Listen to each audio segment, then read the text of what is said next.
This is a lesson on counter rebuttal. So, what is that? I'm hoping that this will be able to help you understand what this is. When we think of a counter rebuttal, we have to understand first the language around it, right? So, in the upper left hand corner, a counter argument is just another way to say an opposing view of your own argument, right? An assertion is your claim. It has to be stated emphatically, right, clearly, strongly, and it is a debatable claim. To rebut something is to deny or to disprove. So it is a verb. A rebuttal is a thing. It's when you talk back to the opposing view. Okay, so you are rebutting, and then your rebuttal is when you reinforce your own position by talking back to the opposition. Okay, little confusing because unlike a debate, when you write an opinion piece, you as the writer have the responsibility of choosing a counterpoint to your assertion or to your claim. And so that's up to you how you want to do that. What I would do is focus in on a very specific data point, piece of evidence or research, or a particular word or concept in your argument, and I would pull it out and I would think, okay, what is an opposing view to this? What might that sound like? You write that, and then you come up with your defense to that opposing view. Okay, and that's the rebuttal.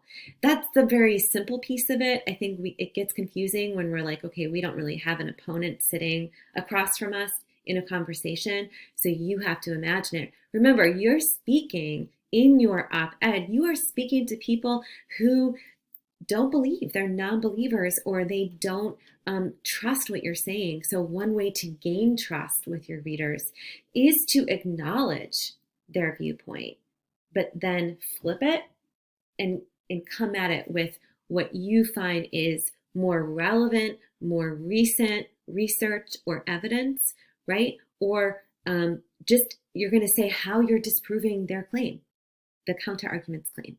And that's basically what it is. It's challenging to write, okay, because you're actually coming up with one or two sentences where there is physically within the sentence the counter argument and your argument together, joined with a comma. And I'm going to show you how to do that in the upper right-hand corner. So you see these main counter argument signal words, which would be although, while, even though. Okay, so that's signaling, okay, we're going into counter argument land, right? With one of those three signal words. There are others here to the left in this box, the pink frame box, but these are the ones that I like to work with. Then in this pink box, you have the counter argument or the counter assertion or the counter evidence, right? And then you have the next signal word, which is the rebuttal. This is your response signal word, okay? However, yet, in fact, consequently. And then you have your position. You can end it there, or you can even continue it further by adding an impact or so what statement with linking words like because, in order to, until, provided that, so that, and that automatically gets you into more depth, lifting up your position, all in response to this counter argument. You're not only gaining trust, right? You're not only acknowledging the other side and heading it off before, right, they can, if you were in a debate, right? But you are also lifting up and reinforcing your own position. Down here in this box simply just walks you through with a sample counter rebuttal, beginning in yellow with your own assertion. You always have to start with your own assertion. Otherwise, you have nothing to counter, right? And then the turquoise is the counter to your assertion. And then you have this signal word like in fact, consequently, however, right? And then you have your rebuttal. You're talking back to the counter while lifting up your position in purple. So if we have America needs to stop talking and start listening, that's in the yellow right here. That's your assertion. when you're choosing a counter to your own assertion, remember to zero in on a specific word or concept or fact, right? So this one zeroes in on listening, and you're going to think, okay, how might someone oppose listening instead of talking when solving problems? And the counter is, well, some people say that we don't have time to just listen and we must take action, right? In fact, and now you're going to say, you're going to pick up on listening and action, and you're going to come up with a rebuttal that lifts up the strength of listening and action. Action cannot be taken without understanding all sides. Research shows that when we listen to multiple points of view as a first step, we take actions that are more impactful. All right, so all those words kind of signal, wow, listening, listening, listening. The orange at the bottom is just my way of saying, look, you have your orange, you have the beginning, right? Supporting your position, whatever point that is. The straw comes and it's the counter position, the counter argument.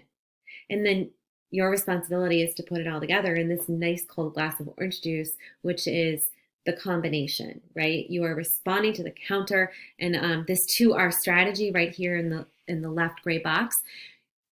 If the counter is evidence, right? Then you want to respond with more recent or more relevant evidence. Or if the counter is an assertion or claim, you want to respond with how that claim just does not hold up. Okay.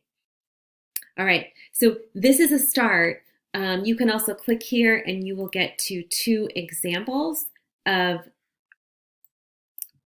someone's writing where they're writing an argument on prison reform. And this is a great example to kind of look through 2 different ways of writing a rebuttal. I mean, there's this main claim at the very beginning. You can actually highlight it and map it out. Criminals are first and foremost citizens, and committing a crime should not rob someone of their right to be a citizen in society. That is a debatable assertion, said emphatically, right? We can debate it. Countless programs show how we can rehabilitate without incarceration. Okay, they're leading into some specific evidence. Then we have the signal word to the counter argument. It's countering all of this stuff before it. Although some may argue that the longer criminals spend time in jail, the better they will adjust themselves.